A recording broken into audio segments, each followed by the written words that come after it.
Assalamualaikum warahmatullahi wabarakatuh. Bismillah, alhamdulillah, la hawla wa la quwata illa billah. Allahumma salli ala Sayyidina Muhammad wa ala ali Sayyidina Muhammad. Dikisahkan pada hari itu Abu Nawas mengumumkan dirinya sebagai ahli nujum atau tukang ramal nasib. Sejak membuka praktek ramal-meramal nasib, Abu Nawas sering mendapat panggilan dari orang-orang terkenal. Kini Abu Nawas tidak saja dikenal sebagai orang yang handal dalam menciptakan gelak tawa, tetapi juga sebagai ahli ramal yang jitu.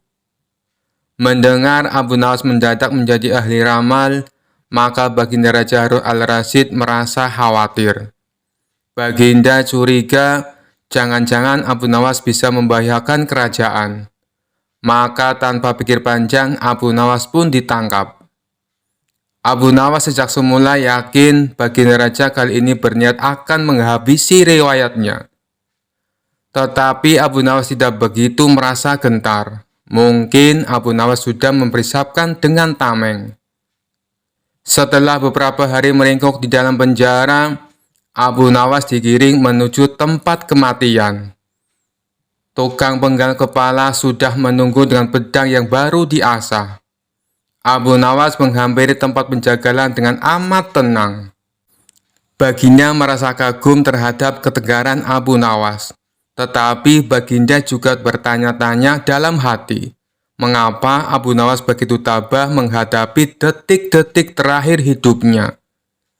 Ketika Algojo sudah mengayunkan pedang, Abu Nawas tertawa-tawa sehingga Baginda menangguhkan pemancingan. Beliau bertanya, "Hai Abu Nawas, apakah engkau tidak merasa ngeri menghadapi pedang Algojo?" "Ngeri, tuanku yang mulia. Tetapi hamba juga merasa gembira," jawab Abu Nawas sambil tersenyum. "Engkau merasa gembira?"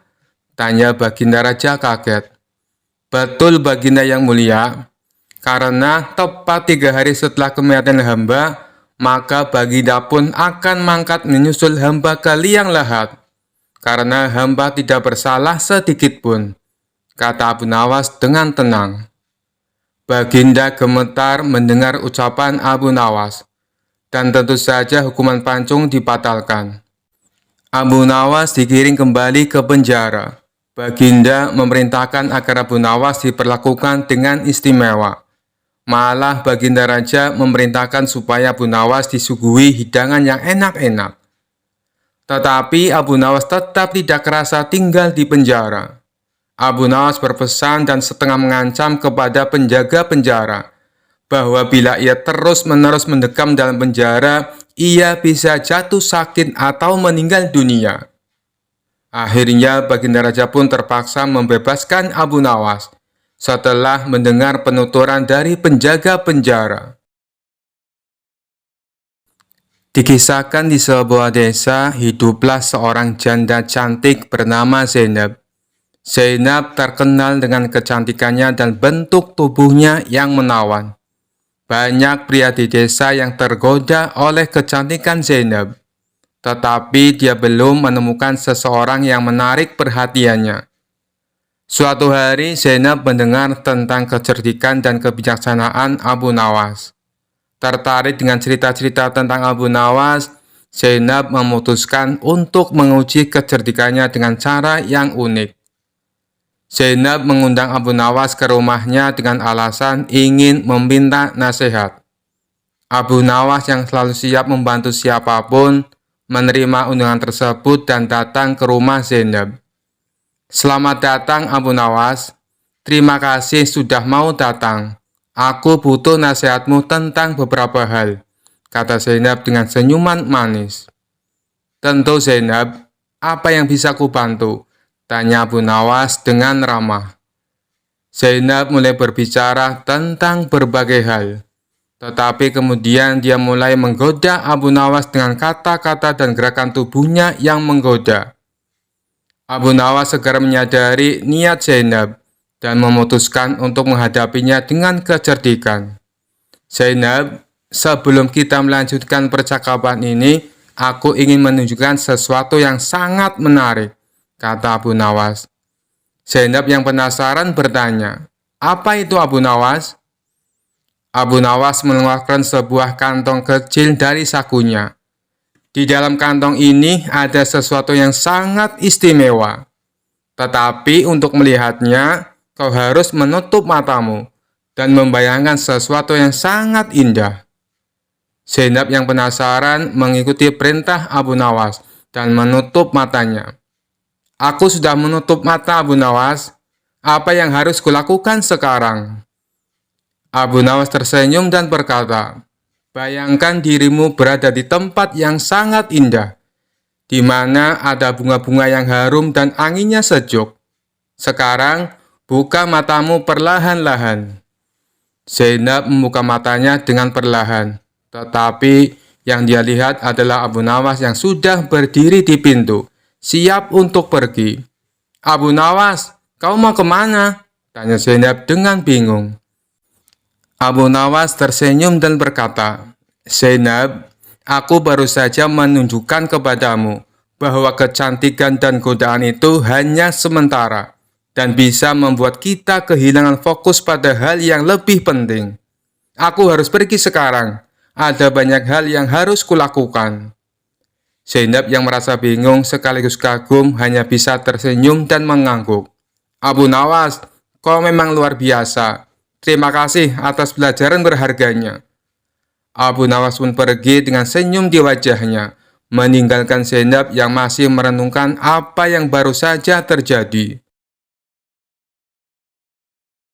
Dikisahkan Abu Nawas pergi ke negeri seberang yang terdapat sebuah kerajaan aman, adil, makmur, dan sentosa karena dipimpin oleh raja yang bijaksana. Sang raja sudah memimpin sejak usia muda hingga sekarang. Di masa tua belum pernah digantikan oleh siapapun. Dan rakyatnya tidak pernah keberatan karena raja memerintah dengan adil. Suatu hari raja merasa jenuh. Dia ingin istirahat menjadi raja selama setahun. Namun uniknya tidak menyerahkan posisi raja kepada anak keturunannya, tetapi malah mengadakan sayembara untuk mencari sosok yang pantas menjadi raja. Disebarlah pengumuman ke seluruh negeri. Siapapun boleh menjadi raja, mulai rakyat jelata sampai kaum bangsawan. Tetapi ada dua syarat yang harus dijalani. Syarat pertama, dia akan dijadikan raja selama setahun. Syarat kedua, setelah menjadi raja selama setahun, maka harus diasingkan di sebuah hutan belantara yang dihuni ribuan hewan buas. Syarat pertama tentu saja bukan masalah besar, justru merupakan suatu keberuntungan. Namun syarat kedua membuat orang-orang yang berhasrat menjadi raja akan berpikir dua kali. Karena semua orang tahu seperti apa hutan belantara yang penuh dengan binatang buas. Karena itulah sayembara tersebut belum ada yang berani mengajukan diri menjadi seorang raja. Akhirnya datang seorang pemuda yang menyatakan kesanggupannya menjadi raja dan menerima dua syarat tersebut. Pemuda ini sebenarnya adalah pemuda biasa yang ingin merasakan bagaimana nikmatnya menjadi raja, karena selama ini ia hidup pas-pasan. Diangkatlah dia menjadi raja, dan mulai saat itu mendapat pelayanan layaknya seorang raja. Harta berlimpah, wanita cantik, makan dan minuman enak, serta fasilitas istimewa lainnya. Tapi sayang, ternyata ketakutannya akan kematian membuatnya tidak bisa menikmati semua itu. 3 bulan pertama, dia mulai gelisah, karena umurnya tinggal 9 bulan lagi. 3 bulan kedua, ia makin tidak tenang makan, tidur pun tidak nyenyak. 3 bulan ketiga, dia mulai menyesali keputusannya menjadi raja. 3 bulan terakhir, si pemuda makin stres berat, karena hidupnya tinggal beberapa bulan lagi, dan kesenangan yang dicari selama ini tidak bisa dirasakan. Ketika masa jabatannya sebagai raja sudah berakhir, Lalu dibuanglah dia ke hutan belantara. Tidak butuh waktu lama, terdengar kabar ke seluruh negeri jika pemuda itu tewas dimakan binatang buas. Adanya peristiwa tersebut membuat orang-orang kian enggan melamar menjadi raja. Tapi ternyata masih saja ada pemuda lain yang ingin melamar menjadi raja. Diangkatlah pemuda kedua ini menjadi seorang raja. 3 bulan pertama menjadi raja, ia puas-puaskan berpesta, karena sadar hidupnya tidak akan lama lagi. 3 bulan kedua dan berikutnya, hari-harinya ia habiskan dengan foya-foya dan pesta pora. Bulan berganti bulan, pestanya makin gila-gilaan. Ia sudah tidak peduli lagi pada apapun. Dia hanya ingin bersenang-senang sebelum mati setelah jabatannya sebagai raja berakhir. Lalu dibuanglah dia ke hutan belantara. Tidak berapa lama terdengar kabar bahwa si pemuda kedua tewas diterkam singa. Tubuhnya dicabik-cabik dan jadi rebutan para singa. Peristiwa ini membuat banyak orang melupakan mimpi menjadi seorang raja. Mereka masih penasaran apakah masih ada orang yang cukup bodoh untuk melamar menjadi raja. Suatu hari Abu Nawas mampir ke negeri tersebut dengan tujuan menemui sahabat lamanya yang kebetulan merupakan penduduk di sana. Sesampainya di negeri itu, dengan penuh kehangatan Abu Nawas disambut temannya. Mereka berdua saling melepas kangen satu sama lainnya. Di sela-sela obrolannya, Abu Nawas merasa iba dengan kondisi sahabatnya itu. Ia kini hidup miskin, tinggal di gubuk kecil reot, hanya seorang diri. "Mana istrimu?" tanya Abu Nawas. "Semenjak aku jatuh miskin, ia pergi meninggalkanku," jawab sahabat. "Ya sudah, yang sabar ya. Yang penting kamu jangan tinggalkan sholat. Jangan lupa berdoa kepada Allah, agar Allah membukakan pintu rezeki untukmu," tutur Abu Nawas. "Alhamdulillah, aku tidak pernah tinggalkan sholat. Bahkan aku sekarang rajin berpuasa sunnah," balas sahabatnya. "Oh iya, ngomong-ngomong, mana nih makanannya? Dari tadi kenapa belum keluar?" celetuk Abu Nawas. "Maaf Abu Nawas, aku sudah tidak punya apa-apa. Aku sendiri kadang sehari makan, kadang tidak," ujar sahabatnya. Mendengar hal itu membuat hati Abu Nawas makin terenyuh. "Kenapa tidak mencari kerja? Upahnya kan bisa untuk beli makanan," tanya Abu Nawas. "Setiap hari aku keluar untuk cari pekerjaan, tapi belum juga dapat. Mungkin belum rezekiku," jawab sang sahabat. "Kalau mau nekat sih sebenarnya aku bisa. Bahkan aku bisa menjadi raja dan kaya raya. Tapi itu hanya sementara. Setelah itu aku mati diterkam binatang buas di hutan belantara," kata sahabatnya melanjutkan. "Maksudmu bagaimana?" tanya Abu Nawas heran. Kemudian sahabatnya itu memberitahu tentang sayembara yang diadakan rajanya. Mendengar sayembara tersebut, Abu Nawas terdiam sejenak. Tiba-tiba terlintas di benak Abu Nawas sebuah ide yang cemerlang. "Kamu ingin hidup kaya? Aku akan membantumu. Sekarang juga antaran aku ke hadapan rajamu. Aku mau mendaftar menjadi raja," ucap Abu Nawas. "Kamu gila ya? Jangan Abu Nawas, itu sama saja bunuh diri," cegah sahabatnya. "Sudahlah, turuti saja perkataanku," timpal Abu Nawas. Maka diantaralah Abu Nawas ke istana untuk menemui sang raja. "Ada perlu apa kalian datang kemari?" tanya sang raja. "Maaf Tuan Raja, hamba Abu Nawas dari negeri seberang ingin mendaftar menjadi raja. Itu pun kalau Tuan Raja mengizinkan," ucap Abu Nawas. "Oh, tentu saja boleh. Siapapun dipersilakan menjadi raja. Tapi ada 2 syarat yang harus dijalani," ujar sang raja. "Hamba siap Paduka yang mulia, tapi hamba minta satu permintaan. Izinkan sahabat hamba ini menjadi pengawal pribadi hamba," kata Abu Nawas sambil menunjuk sahabatnya yang berdiri di sampingnya. "Oh, silakan saja. Saat menjadi raja selama setahun, kau berhak atas segala sesuatunya. termasuk mengatur semua prajurit kerajaan beserta para menteri. Tapi ketika masamu menjadi raja berakhir, sahabatmu juga harus ikut kau dibuang ke hutan belantara, timpal sang raja. Sahabat Abu Nawas ini pun kaget dan sempat menolak dijadikan pengawal pribadinya. Namun akhirnya Abu Nawas berhasil membujuknya. Mendengar ada yang melamar menjadi raja lagi membuat masyarakat penasaran. Sebagian menertawakan kebodohan tersebut, sementara yang lain merasa iba dan kasihan. Abu Nawas akhirnya diangkat menjadi raja dan diberi segala kemewahan serta kemudahan fasilitas layaknya baginda raja. Ternyata berbeda dengan dua pemuda sebelumnya, Abu Nawas tidak berpesta pora dan foya-foya. Namun, ia membuat beberapa tindakan selama menjadi raja. 3 bulan pertama, Abu Nawas memerintah ribuan prajurit untuk membabat habis hutan belantara dan memindahkan semua binatang buas ke tempat lain. Sebagai raja, tentu perintahnya harus dipatuhi. Setelah 3 bulan berlalu, hutan belantara tempat ia akan dibuang kini menjadi tanah kosong yang siap huni. 3 bulan kedua, Abu Nawas memerintahkan para arsitek membuat istana megah untuk dirinya, tentunya dengan uang kerajaan yang dikuasai. Abu Nawas bisa membangun apa saja termasuk membangun istana di tanah yang dulunya adalah hutan belantara. Dalam jangka waktu 3 bulan, berdirilah istana megah dan kokoh.